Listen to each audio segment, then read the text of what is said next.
Hey guys, my name is Marta, welcome to my channel, and today I'm going to be talking about Frankenstein in Baghdad by Ahmed Saadawi. This is a modern retelling of Mary Shelley's Frankenstein, but set during the time of the War of Iraq. The book was nominated for the Booker Prize in 2018. It is, as it by being a retelling suggests, a very raw, violent and dark story that is somehow made less cruel by the use of a very unique, sometimes funny and ironic language. The book follows a multiple cast of characters, but it focuses the most on one of them, on three I would say, one of them being a man who is going to be the one who creates the creature, who is a bit unreliable, especially at the very end. Then we also follow the creature itself, a character about which we get to learn more and more as the story moves forward. And then we also have this journalist who gets the story told by the man who creates the creature, and who is, I think, the most reliable for the characters that show up in the story. And last, we also have an old woman who is not really okay because he has lost a loved one and he misses him, and he's completely alone, he's old, he's half blind, and he's going to be the one that takes care of the creature in a way because he thinks he is the son he lost in the war. We then also follow some other characters, such as a detective, which is going to give the story some sort of weird murder mystery twist, and a character that you will probably end up hating. And there are some other people that show up in the story and have their own place in the novel. However, I don't think the characters are the most important thing about the story, but the themes that the book deals with. As the story of Frankenstein, the book mainly discusses themes such as ambition and justice, and where the boundary between right versus wrong is set. The creature that is created as the creature in Mary Shelley's Frankenstein is going around killing people, but in his case he is killing the people who kill the people from whom his body is made up of. I don't think I said that, but the creature is made up of bodies of people who have been killed during the war. And because of that, he sees himself as a redemptor of justice, and that is something that is discussed in the novel, because there is a character who is constantly saying that no one is completely good, they all have some evil in them, and that is going to make you as a reader question whether what the creature is doing is right or is wrong, because at the end of the day he is committing murder. Besides those themes that are very interesting to see how are depicted in the story, and that are also very interesting to discuss, but that I can't talk about in much detail because I don't wanna give away any spoilers. The book also criticizes the war in a way, because the story is set during the war, and you can really sense the fear that the characters feel being there, the unpredictability of the events that can take place. The book is filled with explosions and with different attacks that completely destroy some areas of the city, and that some characters are saved of because of where they were at that time, and that can really give you the idea of how unpredictable death is in a war situation. But if we move on from the characters such as the creature and its creator and focus on other characters, especially the woman, the old woman who takes care of the creature, we can discuss some other themes that have to do with her as a character, for instance grief and religion.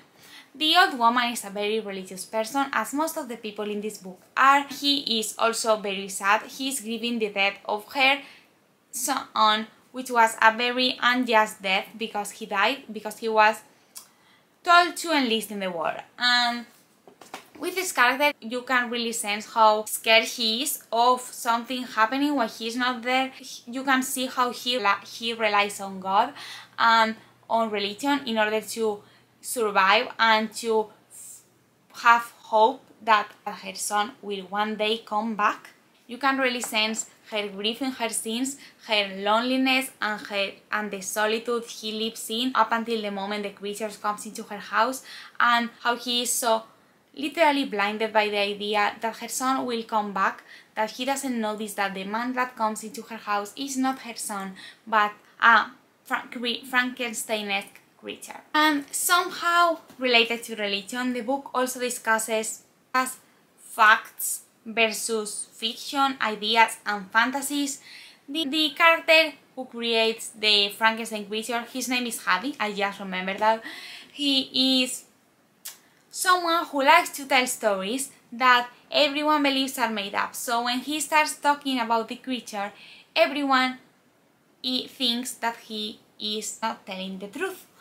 But despite that, the fact that when he tells the story of the creature, nobody believes him, everyone is at the same time fascinated by what he is saying.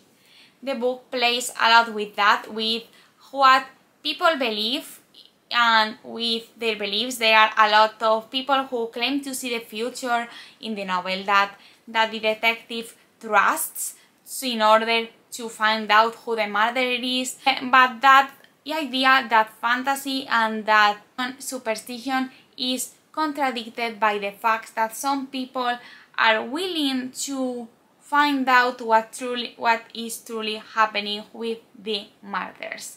And with that cast of characters, I have to highlight the character of the journalist. He's one of those that doesn't really believe what Hadi says when he tells him the story of the creatures he has created. Last but not least, one last theme the book deals with is madness. At the very end of the story, everything we have been told about the book gets crushed, and when you finally were starting to think that you knew everything, something happens that makes you question whether it was all a fantasy or wasn't. I don't want to say much because I don't want to spoil, but at the end of the story, you really have to question yourself whether what happened was some character's madness and imagination making up a fantasy story, or whether what happened actually took place. And enough of the themes. I now want to briefly speak a bit about the writing style, but not much because it was a translation, so I wasn't getting the actual text. I read the book, as you can see, translated to Spanish. It was originally written in Arabic, but I think it was pretty well translated.